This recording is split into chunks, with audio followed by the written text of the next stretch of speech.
Ngayong araw na po gaganapin ang balikatan exercises sa pagitan ng Philippine at US military. Agad-agad nilinaw ng Pilipinas na hindi paghahanda sa giyera ang gaganaping balikatan exercises kasama ang Amerika. Bago yan, sa isang pambihirang pagkakataon ay binuksan po sa publiko ang 4 na warship ng China na nakadaong sa Qingdao, Shandong Province noong Sabado.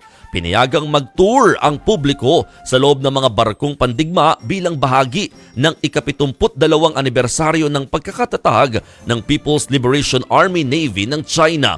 Bukod dyan, magkakaroon din daw ng pagpupulong ang mga marataas na opisyal ng Chinese Navy at iba pang Navy officials mula sa 30 bansa. Pagpapakita raw ito ng military diplomacy sa gitna ng tumitinding tensyon sa South China Sea. Git ng isang opisyal ng Chinese Army Navy, gusto nga raw nilang pahupain na ang tensyon. Handa naman daw sila makipagtulungan sa mga Navy ng ibang bansa para masunod ang multilateralism at ang patas na pamamahala sa dagat.